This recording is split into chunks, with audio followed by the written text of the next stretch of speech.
Hey everybody, we are in Tokyo and we're going to check out the Shinjuku Gyoen gardens here. It looks like there's some Japanese maples and also some cherry blossoms. So just testing out the camera here and making sure everything goes well. Hey guys, this is Tim at MrMaple. I'm sitting here with Corbin, who just got back from his recent trip to Japan, and he got some awesome footage of some gardens in Japan just for you to enjoy. What's up, guys? Yeah, it was a great trip.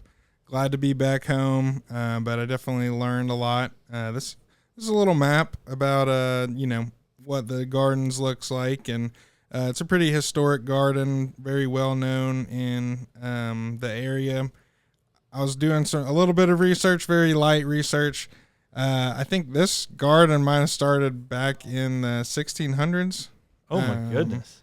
And it kind of got built on until I guess World War II, and then after I guess Tokyo had been firebombed, they rebuilt it, and it's on about 144 acres of land here, covered in complete beauty and gardening. I mean, the culture there is so appreciative of gardening and trees and flowers.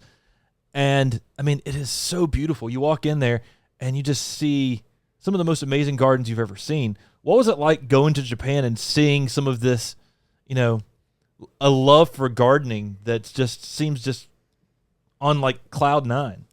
It was definitely a little bit of a culture shock, I think.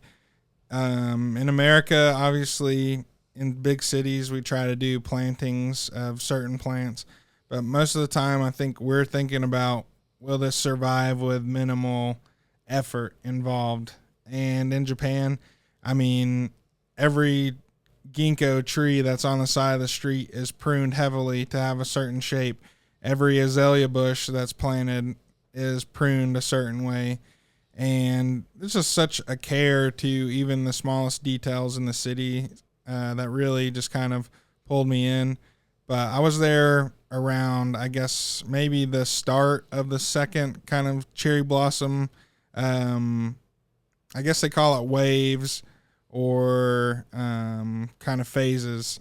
And it was kind of just as everything was starting to bloom, and the trees just looked amazing. I mean, I've only been there in the fall. When you go to Japan in the fall, it's beautiful. You go around, see trees in fall color. But the springtime, you get the cherry blossoms. And that was it's just amazing to see everyone around in this garden just appreciating all those amazing blooms. Yeah, I knew that cherry blossoms were a large part of Japanese culture whenever I first went, but then seeing it firsthand and kind of understanding, okay, the Japanese love cherry blossoms. I mean, I think it's a big part of their culture. It kind of symbolizes like, okay, winter's over, springtime is here.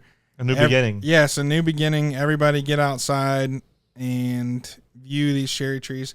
And a little insight that I just thought was funny is whenever I was hanging out with Nakata-san and his wife and his daughter, I mean, we were pulling over on the side of the street to check out a cluster of cherry trees here and there, and it was just really cool. I mean, it's fun seeing that appreciation and, realizing that to get the most decorative, the most ornamental, sometimes it takes a little bit of work. And, low maintenance, I love Japanese maples because they're low maintenance. I mean, they're beautiful. But if you prune and shape, you can actually turn them into an even more beautiful art form. So cool seeing some of these maples here just beginning to leaf out. I think this is probably right towards the beginning of your trip. Yeah, this was, I guess, the first day that I was there. We got into Shibuya that night, kind of walked around, enjoyed ourselves. Shibuya? Yeah, a little bit of Shibuya action. We ate some ramen, and then it was about time to go to bed, not much longer after we got out and about. And this was the first day, so very beginning of April, and I was just excited to see some maple trees. I mean, it's so interesting. Like, this is also a maple tree, completely in leaf, pretty much. I mean, and it's just sitting underneath of this tree. I love the structure on this tree. I thought I just love how you can tell it grew up underneath of that tree its whole entire life, and it's just fighting its way to try to get the little bit of sunlight it can. I think some of these natural shapes are some of the most interesting. And it gives a structure almost like as part of that other tree, because it becomes this sort of ecosystem where they just grow in a unique form. And it's just something that's unique. You don't see that very frequently. People allow that to happen. Here in America, you'd want a street tree style with a straight upright Japanese maple a lot of times. And I like when they have those crooks. It gives them more character. It makes them more interesting. Yeah, I mean, it just makes you enjoy the natural beauty of everything a lot more. I mean, if everything just looked the same as a cookie cutter, straight up and down Japanese maple, I mean, you wouldn't find the beauty in there that's like that natural structure.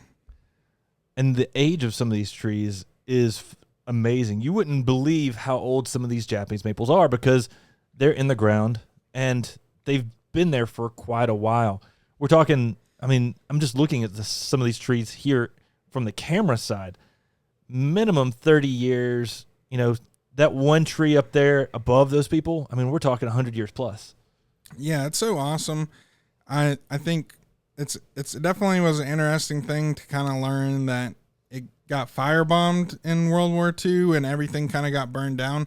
But the culture in Japan, like we kind of touched on in the podcast that y'all can go watch, they have they have old trees waiting to be planted in case of stuff like that. And it's just interesting because, you go to Nakata-san's, he's growing larger trees and trees that are ready to be put in to give you like a replacement to some of these larger ones. And that's just cool. It's like you got a 50-year-old replacement sitting ready to go. Well, it's because they find value in their landscape. They find value in older trees in the garden.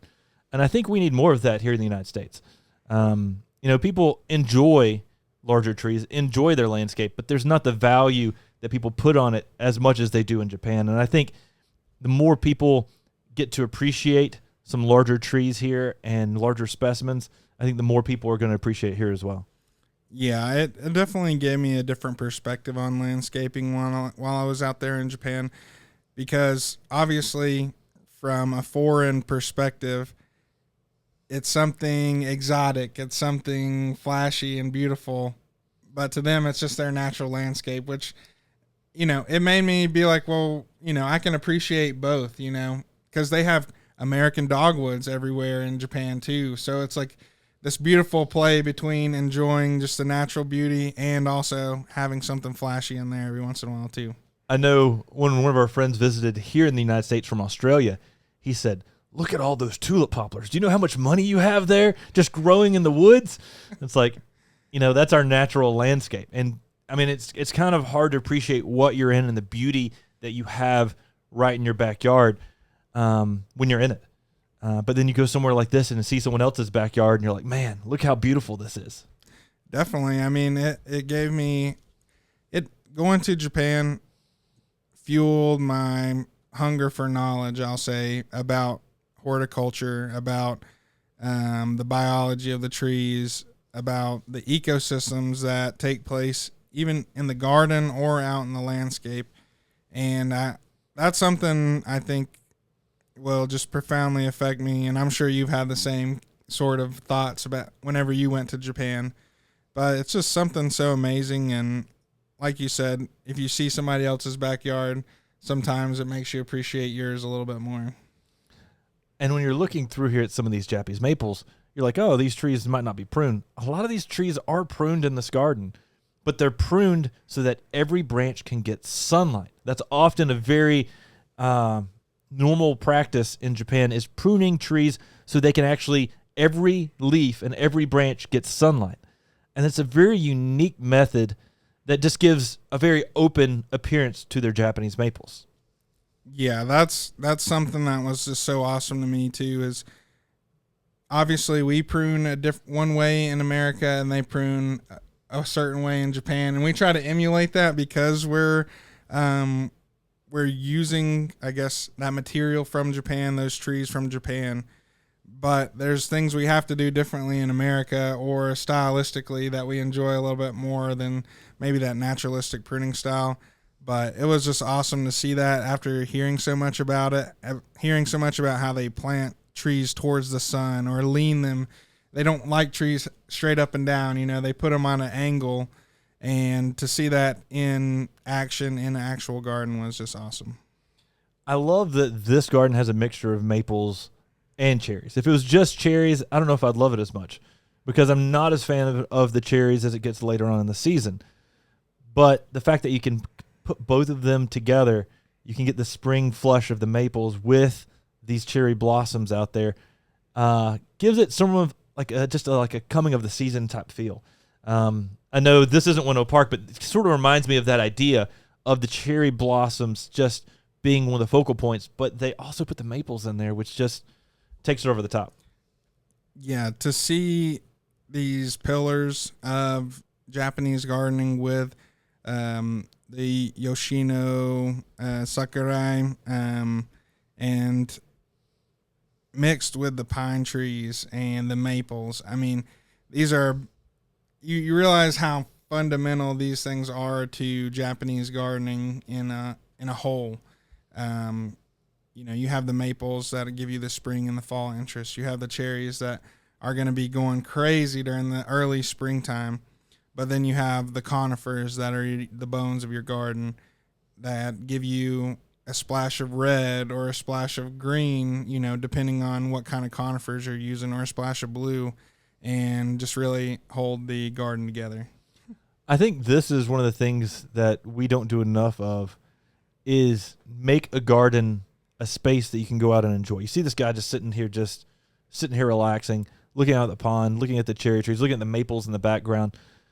And often we get caught up in making a garden, but a garden's for you to go out there and enjoy. So make that space in your garden somewhere where you can go out and sit on the bench and just look at and appreciate nature. Make that garden space somewhere where you can go out and spend time outdoors enjoying it. Because that's the point of a garden. It's not just to have fancy trees in your space, but it's to have trees that you appreciate, which can be those fancy trees, somewhere where you can go, sit down, and just soak it all in. Yeah, I think that's definitely something to think about. We don't want to create a trail in our backyard. We don't want to create something that you just walk through. I mean, that's part of gardening, but you want to create a space that is magnetic to you. You want to create a space that you get to make a space that resonates with you in the backyard or in the front yard. You have, we talk about making things that are pleasing to the eye, where you can visually move through the garden or physically move through the garden, but you need to have areas where you can sit and think about the framing of the garden, think about just nature in general, and really soak it all in. And I think that brings you closer to nature. It brings you closer to that artistic vision that I see a garden as being. And, I mean, it just is so much enjoyment that comes from that. I think that's probably one of the biggest takeaways I get when I go to Japan is just making that space that you can enjoy for your own garden. I mean, you look at this, and everybody's sitting here really appreciating this pond. This guy over here is appreciating the cherry tree. He's walking over checking that out. And it's just somewhere where you can go out and spend that time in the garden. And that's what I get a lot out of this. I mean, I think personally for my own garden, I'm going to have a blank slate pretty soon. And I'm thinking going out, putting ponds out there for frogs and turtles, then gardening around that with Japanese maples. I mean, then I start thinking about how can I tie this all into what I love, what I encompass. And that's what gardening's supposed to be. Yeah, definitely. I mean, it's this beautiful form of self-expression where you're working hand in hand with nature. And I think sometimes it's easy for us to get that idea whenever we're doing something like bonsai or something where, you're having a completely direct effect, but then to think about all these things that are kind of just expanded from the microcosm into the macrocosm of gardening and show you like this is all just a form of expression and creating a place where you can sit and then where you can invite people to come and hang out is really what it's all about, and it's so awesome. You walked by a really cool variegated Akuba japonica there. That Japanese laurel was looking pretty sharp. And all these maples in here have that unique prune style we were talking about a second ago. You just walked by another one where you literally see where people have pruned it to promote the light. And they will get up there with these ladders. If they have to put the ladder in a canoe and prune a tree out over a pond, they do it. I've seen it. I mean, it is amazing. Oh, man, check out that camellia. Yeah, the camellias were popping. I felt very blessed to be there when camellias were blooming, azaleas were just starting to bloom, and obviously cherries were going hard. And then getting to see maples just as they were leafing out, I really felt so blessed to be there at the time I was. Now, the other thing that's neat are all these large Cryptomeria japonicas. They've got the Japanese cedars everywhere, like he just walked past right there. And they just give that unique evergreen out there in the landscape that's really uniquely textured. Check out that Japanese maple right there. I mean, just the age, the presence that thing has out there in the landscape. I can't wait till many of the trees that I have in my garden, that I'll be putting out in my garden, get to that size. That's just amazing.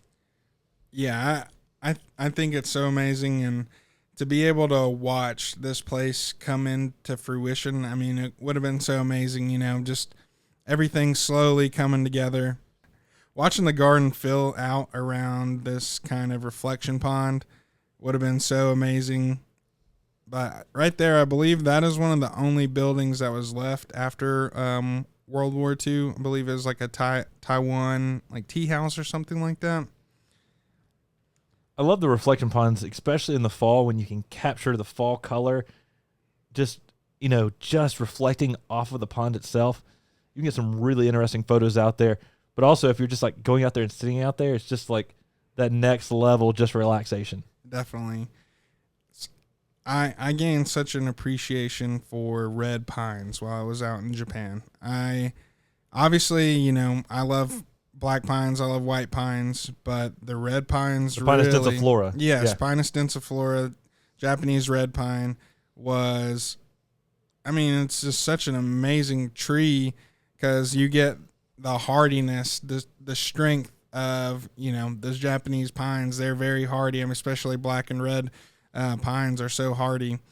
But then as you get age and you start to get that bark color with the contrast of the green needle, oh my gosh. It was just, I had to just go look at so much pine bark just because I was enjoying it so much. I love that Japanese maple on the left just leafing out.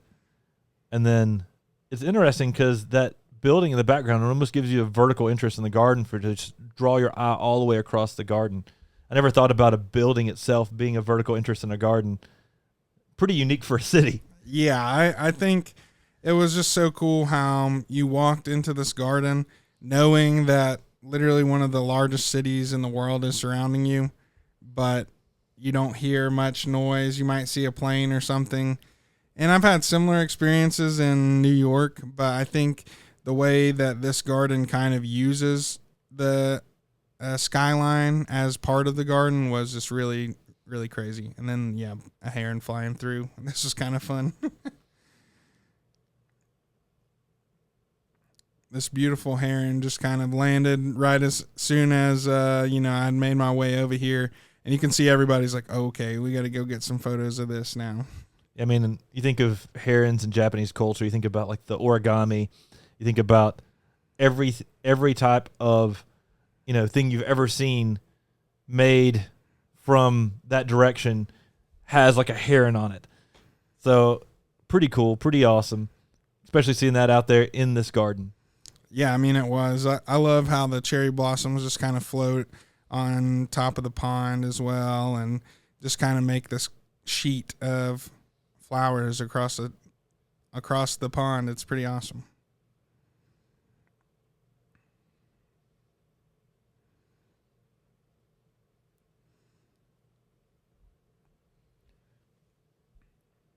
So this particular garden, this was a garden that was just completely open to the public, something you could just walk in? So I did pay I think $5 or $10. Obviously, that's No, not in yen or anything like that. I think maybe I paid 700 yen to get in, or that's not bad at all. Just to get in and go in and enjoy this place, and they've got a lot of upkeep, obviously, too. So I mean, it makes sense that they're gonna have to have some sort of income coming in for this. You got another maple here just leafing out again, and it's interesting just to be able to go around. That there's all these people who are like, okay, I'm gonna go visit this garden. I'm gonna go do this and spend this time, get away from the city, and just go out there and relax. And I think that's a big part of what you need to be, the mindset you need with gardening. Because there's something about going out and appreciating gardening that just gives you a reset.